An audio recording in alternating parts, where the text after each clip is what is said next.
All right, folks. So this is lesson 8, human impacts on trophic levels. So this is where we're at for big ideas. We're on our third big idea. After last class's lesson, you should be able to finish and fill in how are energy and matter recycled in ecosystems.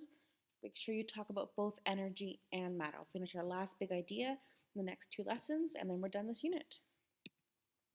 This is the template for the first part of today's lesson. Leave a big space in the box center. It's for drawing a diagram of this process, eutrophication. Okay, so here's the diagram on the left that you want to put in the center of that box. You can choose to put the text directly on the diagram or kind of in the boxes around the diagram. So both nitrogen and phosphorus are often limiting factors for plant growth.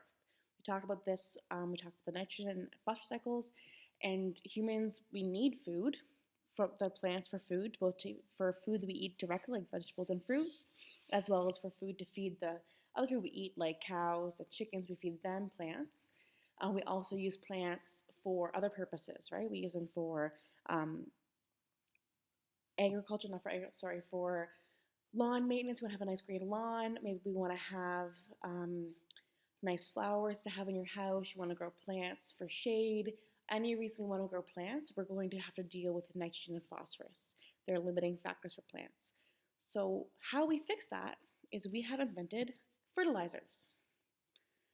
Fertilizers, we use them on agriculture land, lawns, golf courses, all those things. And they help to give enough nitrogen or enough phosphorus to remove this as a limiting factor for the ecosystem. But the problem is that nitrogen and phosphorus doesn't stay on the land where we put it. Whenever it rains, that nitrogen and phosphorus, any excess, is going to be washed off the land and into the nearest body of water. Think about the water cycle diagram we talked about. Runoff happens often on mountain slopes, but could happen anywhere. So if you have a big golf course with a giant lawn, lots of fertilizer, keep it nice and green looking. If someone sprays out with chemicals and it rains, that's going to run off into whatever nearest body of water there is. And that extra nitrogen and phosphorus is going to cause a chain reaction, and that leads to ecosystem death. So let me kind of talk you through this process in this diagram. You're going to want to add some of this information to your notes. So if we look here, okay, just make it a little bigger for us here. Okay, so eutrophication. First thing that's going to happen, and this is B causes, is you have too much nutrients. You have excess nutrients. They're a bad thing, having too much of them.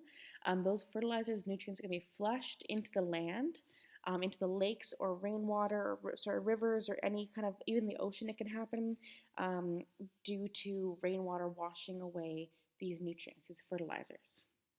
That's the cause. The effect is the death of the ecosystem. Okay, and the steps 2, 3, and 4 you can put as the process. So we have nutrients loading in, and the first thing that's going to happen is a good thing. The plants, they're going to flourish, they're going to grow more, they have lots of nitrogen, they have lots of phosphorus, they can grow a lot. So the aquatic plants below the water grow, but also algae and duckweed, other kind of floating plants also grow, and that's where it becomes a problem. Because as those floating plants grow, they're going to start to block the sun. So as the algae bloom becomes large enough, it blocks the sunlight, and the sunlight cannot get through that and into the plants that are down here under the water. Those plants are then going to die because they can't do photosynthesis. And there's actually quite a bit of dissolved oxygen in the water of aquatic ecosystems. And that oxygen comes in the water from wind action at the surface, but mostly from photosynthesis from plants. We know trees give us oxygen from photosynthesis. Aquatic plants do the same thing in aquatic ecosystems. They're releasing that oxygen in the water. Now the algae, the oxygen they release goes up into the atmosphere. It doesn't actually enter the hydrosphere at all. So when those plants die because they can't get sunlight anymore, then there's less oxygen in that aquatic ecosystem. Now those dead plants here are going to be decomposed by bacteria. The decomposed is part of the trophic level, and they're going to break down those plants, and that process, that decomposition reaction, requires oxygen. So that little bit of oxygen in the water is going to get taken up by these bacteria as they break down the plants and decompose it. And that eventually leads to very little or no oxygen in the ecosystem, and all the fish, other organisms, insects, anything that needs to live in the water with oxygen is going to die. And eventually the whole thing just collapses, the dead ecosystem, just because there was too much nutrients. Okay, so take a minute and write this out in your notes. It's something that is just from an imbalance of nitrogen and phosphorus. Wrong place, wrong time. Okay, this is the next template for today. Human impacts on ecosystems. It's 2 pages. They don't have to be side by side. They can be back to back. That's fine. The boxes are for your diagrams, and the spaces to write your descriptions. Okay, so the first one we're going to talk about are dams. The purpose of building a dam. So why do we build these dams? These giant structures, they're really hard to build, take a lot of money, a lot of effort, and they can change the environment very much. What's the purpose? Well, there's several. One is we have a lot of water, a reservoir of water, for recreation, for fishing, for drinking water. We can use it for irrigation. We can use it to make electricity with hydroelectric power. We can use it to control flooding. All these things in the green text here are reasons why we build dams. On the right-hand side of this diagram, in the orange, are where we have the bad things from dams. Okay, when we flood the reservoir area, it destroys cropland. People might have to move from where they're living. That big body of water, that big reservoir, is going to actually have a really high surface area for evaporation because it's still water. It's easy to evaporate. Downstream parts of the ecosystem of the river are going to lose the nutrients that are normally in that water because all the silt and sand nutrients are going to get stuck by the dam. They're not going to go any further. If the dam was to break, it would be disastrous. It would have a huge impact on everyone below stream, human and other animals alike. It also disrupts migration patterns of fish and disrupts the habitat. Okay, so the ecosystem is going to be affected in a lot of ways. Some of the most important ones are going to be habitat disruption. There used to be a single river, is now broken up by a dam. So fish can't move between it very easily or at all. Other organisms can't move between it. It really changes the entire ecosystem. Fish migration, salmon and some other fish also, they all head back up the river to spawn, to lay their eggs, as the safest place for babies to kind of be born. But they can't do that if a dam is blocking the way. And then a thing called thermal pollution, which is where the temperature changes in the water so much it affects the ecosystems. Remember, temperature is one of the abiotic factors of life. So if you're a fish and you're adapted to live in a mildly warm temperature of water, in the reservoir at the top, the temperature is actually going to get a little bit colder because it's deeper now. And the bottom of the river below the dam is going to be warmer because it's too shallow and it's moving a lot. It's going to heat up a lot quicker. So you have a change in temperature of the environment as well. Now, to help make dams more stable, we have something called a fish ladder. So fish ladders were developed as a way to allow fish to move up through a dam if they were migrating up like the salmon do. So the diagram of the top left, the kind of simpler one, that's what you should draw in the box for this concept. And how it's going to work, the big picture below is an actual image of a real fish ladder, is it creates a kind of a ramp that fish can swim up. And the little kind of blocks, little rectangular bits in the fish ladder, they give something for the fish to kind of lean against. So as it's swimming up against the current, it can kind of pause and rest itself against some of those bricks before it keeps going forward. In a real river, fish do have to swim against the current, and they use rocks and other things, other natural bends in the river to help them take a break on the way up. Another option to make dams more sustainable is by doing what's called run a river. This is a way of making electricity without actually making a dam. So if you look at this image, on the top there's an intake where it's taking in water from the river and it's going to put it through a pipe going downhill. That downhill motion is going to have kinetic energy. It's going to turn the turbine in the powerhouse and make electricity. It then puts that water right back in the river. So it does have some impacts as far as thermal pollution goes, a little bit of thermal pollution, but it's not going to completely block the river, which is a really big difference compared to a full-size dam. Okay, the next one is hunting. I want you to draw the population graph in the space next to hunting on your notebook page. So what is hunting? Well, hunting is just killing animals to eat them or for other reasons, but we're killing animals in a purposeful way, killing prey. So how is this different from any other predator-prey interaction? The big difference, in my opinion, is that we hunt not necessarily just to eat. A predator-prey interaction is just simply a feeding kind of reaction. We're going through trophic levels just to get the energy we need by hunting. But in humans, especially humans nowadays, we have other reasons for hunting besides just trying to feed our families. Um, and those reasons could include maybe you enjoy it as a hobby. Maybe you're looking for a really rare species to kind of have a sense of pride that you found it and you caught it, you killed it. A lot of times hunters, even if they do use the meat, they don't use all of it. There's quite a bit of waste, whereas a natural predator, between the predator and then the scavengers and decomposers, all of that, those nutrients and the energy would be used. So think about trophy hunting. Trophy hunting is we're hunting just for the trophy. So for deer, for example, trying to get a buck with a really, really big set of antlers so you can mount on your wall. Maybe you're killing an elephant or a tiger or a lion just so you can show that you were able to do that, not to actually eat it for any particular reason.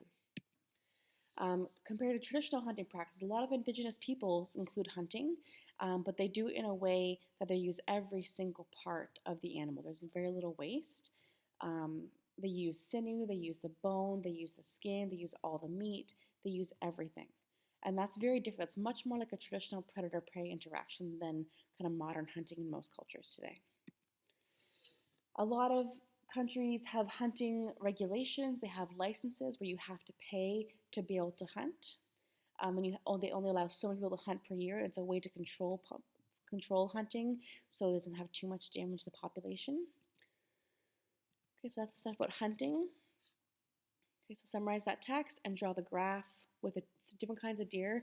You'll notice how the white tails are the most popular ones, okay, to hunt. And then mule deer, black tails, and other deer. I put a little diagram showing the three different main kinds of deer in that diagram below. Okay, the next one is urbanization. So urbanization is about development of cities. So cities have only been around for about the last 10,000 years of human society, but they give some benefits. So why do we have cities? Well, it's more convenient. You're able to live in one space for everything you need. It ends up being less expensive. You're closer together, all those kinds of things. It can be very beneficial in a lot of ways, but they're not always the cleanest or have the most space. So the kind of compromise between that is a suburb. And suburbs were first developed in North America in the 1950s. After World War II, when people kind of had more money, the population was going through a big boom, and people wanted to have a little more space. So suburbs give you a bigger lawn. They give you more space compared to everybody else than living in the city, but you're still close to the city that you can drive in and work in the city. But they have ecological impacts. So you look at these pictures, okay, the amount of forest and the amount of trees is changing. And in suburbs, we have a lot of asphalt, a lot of roofs, a lot of gravel, and that really affects the water cycle. We have less percolation of water and more runoff. You tend to have a lot more lawns and nutrients being moved through. Eutrophication happens more often in suburb areas than in cities, that kind of thing. So it's really a rural life kind of thing, living on a small farm compared to living in a suburb. Think about the sustainability of those two lifestyles. So of course, living on a farm, if it's a small farm just for you and your family, like a subsistence kind of a farm, you're not going to have more than you really need for you and your family. You're probably going to be using much more sustainable practices simply because you can't afford to buy fancy fertilizers and big machines and burn gas and destroy habitat. You're just taking care of the land you have. But when you're in the suburbs or in the city, you can't grow your own food very easily, so you have to import it in. And then you're destroying large areas of land to help do this. Okay, the last one is habitat fragmentation. So when we are building a dam or building a suburb, we are also going to be fragmenting habitat. So some reasons why habitat might be destroyed. The first picture shows us about deforestation. Maybe they're cutting down trees for the lumber to sell. Maybe they're cutting down the trees to plant something else, like palm trees for palm oil, cocoa, some other agricultural crop. It could be the bottom one just shows a road that's a big forest and a highway was made through it. So they destroyed the part of the habitat that was where the highway currently is. When some of the area of a habitat is destroyed but other parts are left intact, you would think it's okay, that's a good thing, we're leaving part of it, it's better than just killing all of it, and it is better than destroying all of it, but it actually has a huge impact when you make several small patches. Those are called fragments. And you make habitat fragments, what's going to happen is it changes the quality of the habitat. On the inside of those little forest fragments, the top picture, on the inside part of it, you're going to have an interior habitat that has very different biotic and abiotic factors than on the edge. So we have more edge habitat and less interior habitat in those small fragments than you would otherwise. We do have solutions to try and help with habitat fragmentation. So one is a wildlife bridge in the bottom picture. So the highway divides this big forest, and big animals like moose, bears, cougars, they have a really big range, they need a really big habitat they need to live in. So by connecting fragments in a way animals can cross, they're able to connect that habitat. Okay, we also use tunnels, other kinds of crossings like fish ladders to help connect fragmented habitat. Could we connect the fragments in the top picture? Would that be sufficient to put like a bridge of trees? It would have to be pretty substantial. A few lines of trees would not be enough to connect those bits of forest that are left. Okay, this is the last template for today. So give it a shot. Same thing, the center block is going to be for a diagram, and then cause, effect, and process. Okay, this is the diagram you want to draw inside the center thing. You can do it in a more horizontal way to make it fit in the space, that's fine. So bioaccumulation is directly connected to the food chain. When you think about the word bioaccumulation, bio means life, and accumulate is something to grow, increase in number. Okay? So a pollutant of some sort, examples are DDT, PCBs, or mercury, some sort of pollutant, a man-made chemical that shouldn't be out there in the ecosystem, ends up in the food chain. Often it can be, so PCBs can be from pollution, from pipelines dumping wastewater.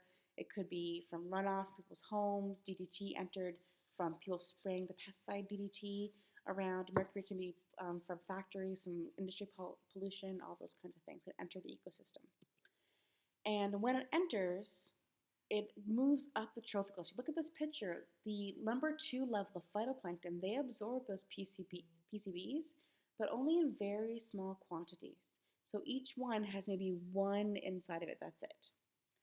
The next level, the ecosystem, we have the food chain. The zooplankton eat the phytoplankton, and look at them. They have 2 or 3 PCBs inside them. Then the herring eats the zooplankton, and then has a whole bunch more. And the salmon eats the herring, it has more. And then a large whale eats the salmon and has a ton of PCBs in it. So it accumulates as it moves up, because as the organism eats another, we know only 10% of the energy gets accumulated, but 100% of the pollutants move through one to the next. So the higher up you are in the food chain, the higher your trophic level, the more pollution you get inside your body. So with that logic, which one's going to have the highest concentration of pollutants? Which trophic level? Which organisms in the food chain? It's going to be the top carnivores. It's going to be the third or fourth trophic level. So you're going to analyze some data on this. It's a food chain with parts per billion of DDT in it and a data table as well. You're going to use this data to help write a CER. In this assignment, there are questions. You're not being graded on them, but they can help guide you to the right understanding. So I would take a look at them, maybe talk through them with a classmate, see if you have any questions, and then use that to help write your CER. And then you're going to use the evidence, either the food web or the data table or a combination of both, to write a CER, completely individually, not with a partner. Okay?